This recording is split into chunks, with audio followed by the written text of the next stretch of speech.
बेईमानी है, इनके मन में बेईमानी है, इनके दिल में बेईमानी है, इनके दिमाग में बेईमानी है। हमें इस बात का दुख है कि माननीय चुनाव आयोग जिस निष्पक्षता से काम करना चाहिए वो नहीं कर रहा। भारत भी रशियन मॉडल और डेमोक्रेसी की तरफ जाने का हम लोग संकेत देख रहे हैं। जो इन्फॉर्मेशन वो हाइड कर रहे हैं ना, तो चोरी हुई। मोदी की गारंटी जो भ्रष्टाचारी है और कुछ नहीं है। मैं गवर्नमेंट ऑफ इंडिया को बनाता हूँ, मैं विधानसभा चुनता हूँ, तो जो वोटर की डिमांड है आप उस पर क्यों नहीं ध्यान दे रहे? इस नेता दिग्विजय सिंह हमारे साथ है। सर, एसबीआई को एक बार फिर से फटकार लगती है और 21 तारीख तक डेटा शेयर करने के लिए कहा गया है, क्या कहेंगे? हम धन्यवाद देते हैं माननीय उच्चतम न्यायालय को। सर, लगातार डेटा छिपाने की कोशिश की जा रही है, पूरा डेटा नहीं किया जा रहा है, कोड शेयर नहीं किया जा रहा है, क्या मंशा इसके पीछे एसबीआई की लगती है आपको? बेईमानी है, बेईमानी है, इनके मन में बेईमानी है, इनके दिल में बेईमानी है, इनके दिमाग में बेईमानी है। और हमें इस बात का दुख है कि माननीय चुनाव आयोग जिस निष्पक्षता से काम करना चाहिए वो नहीं कर रहा। लेकिन सर, आप लोगों पर भी सवाल उठ रहे हैं कि कांग्रेस ने भी चंदा लिया है और कम चंदा मिला है, सही यही फटफड़ाहट है। देखिए, जब चंदा लोग बॉन्ड से दे रहे हैं तो स्वीकार करेंगे हम लोग, लेकिन हमारी तरफ से हमेशा से इलेक्टोरल बॉन्ड्स का विरोध हुआ है। सर, ईडी, सीडी इस तरीके की एजेंसियों का इस्तेमाल किया गया और चंदा लिया गया और चंदा लेकर के धंधा दिया गया, तमाम ऐसे आंकड़े सामने आ रहे हैं। है तो वही, पहले डंडा और फिर धंधा, दोनों साथ चला हुआ है। तमाम इसके बावजूद भी लगातार प्रधानमंत्री मोदी जी 400 पार का दावा कर रहे हैं। उनको भरोसा है ना ईवीएम पर। आज मजदूर नाराज, किसान नाराज, छोटा मध्यम व्यापारी परेशान, केवल कुछ 100 चुनिंदा कॉरपोरेट जो हैं वो खुश हैं। 16 लाख करोड़ का कर्जा जो माफ हो गया, अरे एक किसान का कर्जा माफ हुआ नहीं, मजदूर का कर्जा माफ हुआ नहीं, अनुसूचित जाति जनजाति के जो मुद्रा से लोन लेते उनका कर्जा माफ हुआ नहीं, लेकिन बड़े बड़े उद्योगपतियों के 16 लाख करोड़ माफ कर दिए। आखिर ये कौन खुश है इस राज से? और हम तो चुनौती देते हैं, आप इतने लोकप्रिय हैं नरेंद्र मोदी जी, तो आइए ना मैदान में, बैलेट पेपर से आ जाइए। विश्व के सबसे लोकप्रिय आप नेता माने जाते हैं बकौल भाजपा के, तो आइए ना। मेरा ये स्पष्ट आरोप है, यदि इसी तरह चला तो जिस तरह से रशियन मॉडल ऑफ डेमोक्रेसी है, पुतिन साहब को 80% वोट मिल गया और जो उनका विरोधी है वो जेल में जाने के बाद गायब हो जाता है, पता ही नहीं पड़ता उसका क्या हुआ। भारत भी रशियन मॉडल और डेमोक्रेसी की तरफ जाने का हम लोग संकेत देख रहे हैं। सर, कांग्रेस पे बड़ा हमला कर रहे हैं कि जो विपक्ष है वो दशाहीन दिशाहीन है, उसके पास कोई भी विचारधारा नहीं। आपने हमारी गारंटी देखी है, वही हमारी विचारधारा है। गरीब, मजदूर, किसान, वंचित, शोषित वर्ग, छोटा मध्यम व्यापारी, छोटे मध्यम हमारे इंडस्ट्रीज, और इसमें साथ साथ मध्यम वर्गीय परिवार, हम सब के साथ है। और यही तो आज देश का बहुमत है। वो सब नाराज है और ये कहते हैं 400 पार। अरे कहां से 400 आ जाएंगे? अरे आओ ना बैलेट पेपर में, बता देंगे कितने आते हैं तुम्हें। सर, आखिरी सवाल, गठबंधन तैयार है? चुनाव जो है सर के ऊपर आगे, क्या गठबंधन पूरी तरीके से तैयार है? तैयार है गठबंधन, हमारी सीटों का बंटवारा हो चुका है। ऐसे दिग्विजय सिंह को आप सुन रहे थे, एसबीआई बॉन्ड को लेकर के जो सुप्रीम कोर्ट ने एक बार फिर फटकार लगाई है एसबीआई को, उसको सुन रहे थे। मेरे साथ कुछ और लोग जुड़ चुके हैं। एसबीआई की जो फटकार लगी है, एक बार फिर से लगातार फटकार पे फटकार लग रही है, लेकिन एसबीआई लगातार ये पूछ रही है कि हमें बता दीजिए क्या हमें साझा करना है। साथ में सुप्रीम कोर्ट हलफनामा दर्ज करने के लिए भी कहते हैं, क्या कहते हैं? देखो, ऐसा है, जो एसबीआई जो है ना, ये बहुत बड़ा घोटाला है। एसबीआई का जो डिजिटल बॉन्ड का जो है, ये बहुत बड़ा घोटाला है, बहुत लार्ज स्केल पे।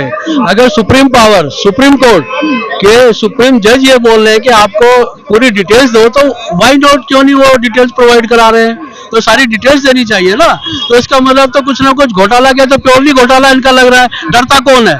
जो चोर है वो डरता है। वो जो चोरी करता है वो इस तरह की बातें करता है कि भाई आधी अधूरी उसमें यदि उनके कोई जो नंबर्स होते हैं या यूनिक नंबर होते हैं वो क्यों नहीं प्रोवाइड करा रहे? वो जो है सुनवाई में हमने सुना कि एसबीआई लगातार जो है सुप्रीम कोर्ट से पूछा है कि हमें बता दीजिए हमें क्या बताना है। पूरी साहब सारी बता कहा है ना सीजीआई साहब ने सुप्रीम कोर्ट में जो है हमारे मुख्य चुनाव हमारे मुख्य जो अपने न्यायाधीश है उन्होंने कहा है ना कि आपको क्या बार बार इसकी इंतजार करें कि अब ये दे दो, अब ये दे दो, ये दे दो। उन्होंने कहा पूरी जानकारी दीजिए और चुनाव आयुक्त जो है उसको जो है पब्लिश करेगा उस पर जो पब्लिकली जो है। तो इसमें इसका मतलब यह है कि वो जो सीबीआई हमारे एसबीआई के जो हेड है या जिनको कहा गया है वो इसमें घोटाला कर रहे हैं, चोरी दिखा रहे हैं। इसमें क्यों नहीं एक साथ ही जो सारी जो है प्रोवाइड करा देते। एसबीआई लगातार जो है इस तरीके की बातें कर रहा है, पहले डेटा साझा नहीं करता, फिर फटकार के बाद साझा कर देता तो अधूरा साझा करता है ना, इसे छिपाने की कोशिश। भ्रष्टाचार है ना मैडम, घोटाला है, बहुत बड़ा घोटाला है। ये तो सरासर वो आ रहा है ना कि आप जो है देखो भ्रष्टाचार जो है छुपाने के लिए उन्होंने एक बहुत आसान डिजिटल ये बॉन्ड लेके आए हैं। अब कोई इस तरह का आपको कोई 10 रुपए दे रहा, आप यूँ कहने लगे कि ना उसका एड्रेस है, ना उसके पास आपको पता है, ना उसका नाम है, तो ये तो जो है जो इन्फॉर्मेशन वो हाइड कर रहे हैं ना, तो ये तो चोरी हुई एक तरह से, घोटाला हुआ है। तो कह रहे हैं देखिए पारदर्शिता है तभी तो डेटा साझा कर पाए, पहले ये भी नहीं होता डेटा नहीं मैडम। देखो मैंने अगर कोई 10 रुपए की चीज खरीदी है या 1000 रुपए करी है, यहाँ तो करोड़ों में घोटाले की बात आ रही है। आपने किसी पार्टी को कोई चंदा दिया है या आपने बॉन्ड खरीदे हैं, उसका नाम भी आएगा। मैं कल को अगर 10 रुपए जमा कराता हूँ बैंक में तो अकाउंट में मेरा सारा होता है ना। अगर लाखों में बात होती है 50,000 में, उसका जो है ये अपना जो पैन कार्ड नंबर होता है, पैन नंबर होता है, वो भी लेते हैं। जब इनका कुछ भी नहीं है, ना पैन कार्ड है, ना कोई डिटेल्स है, ना नाम है, तो ये कैसा वो है। सरकार तो लगातार भ्रष्टाचार के खिलाफ की बात कर रही है, कह रहे मोदी की गारंटी है भ्रष्टाचार के खिलाफ। मोदी की गारंटी जो भ्रष्टाचार है और कुछ नहीं है। अब देख तो रहे, अगर मोदी जी इतने सच्चे हैं तो उनकी गवर्नमेंट है, तो क्यों नहीं उनको एसबीआई को डायरेक्शन देते हैं कि आप सारे उसमें जो किसका दबाव है। फिर हाँ एक मिनट, हाँ तो अभी जो है अगर मोदी जी की गवर्नमेंट है और ये कोई ये कह रहा है कि यहाँ घोटाला है, तो जांच जब ईडी और सीबीआई की जांच हो जाती है तो इनकी भी करा लेनी चाहिए। जो एडवोकेट साहब जिन्होंने ये केस डाला है वो मांग रहे हैं ना, पूरी डिटेल्स क्यों नहीं दे रहे हैं उसमें। अच्छा, साथ में आपको लगता है 24 के चुनाव का ऐलान हो चुका है, क्या बड़ा मुद्दा एसबीआई बॉन्ड जो है बन पड़ेगा जनता के लिए? ईवीएम हटाओ, ईवीएम को हटाओ और जो है आप सुरक्षित और जो है ना सब जो है क्या नाम निष्पक्ष चुनाव कराओ। केवल हमारी जो है कुमार साहब से, राजीव कुमार जी से एक ही डिमांड है कि आप इस ईवीएम को हटा दो और बैलेट से चुनाव कराइए। लेकिन वो तो पहले ही साफ कर चुके हैं ना, शायराना अंदाज में कह रहे हैं कि खुद पर काम कीजिए, खुद की विफलता। शायरी पढ़ दी है उन्होंने। अब शायरी तो शायरों का काम है, ये कोई हमारे कमिश्नर साहब का काम थोड़े मतलब शायराना अंदाज में आप बता रहे हैं। अब किसके लिए कह रहे हैं आप डिटेल्स बताओ ना।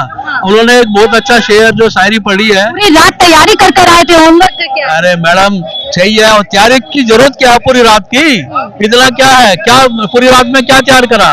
ईवीएम जो है हर मशीन में एक ये डर लगा रहता है या एक ये ऑप्शन होता है कि उसको मैनिपुलेट करने का।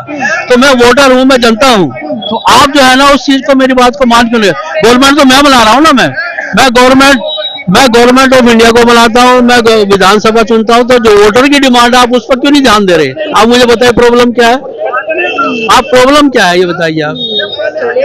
हमसे बात करने के तो लगातार अब एसबीआई बॉन्ड को लेकर के सवाल जनता के बीच में उठ रहे हैं कि अगर आप वाकई में ईमानदार है, भ्रष्टाचार के खिलाफ है, तो जो डेटा है, जो पूरा एक लिस्ट है डोनर्स की, उसको पारदर्शी यानी कि उसको क्लियर रूप से जो है साझा करने में क्या दिक्कत है। अगर चीजें क्लियर हो जाएगी तो उसमें साफ हो जाएगा, दूध का दूध पानी का पानी हो जाएगा। लेकिन जिस तरीके से एसबीआई लगातार जो डेटा है उसको इग्नोर करने की कोशिश कर रहा है, इलेक्टोरल बॉन्ड की जो यूनिक कोड है वो साझा नहीं करे और सुप्रीम कोर्ट को लगातार फटकार जो एसबीआई को लगानी पड़े। फिलहाल मुझे दीजिए इजाजत, मैं शाहीन खान 4PM दिल्ली के लिए।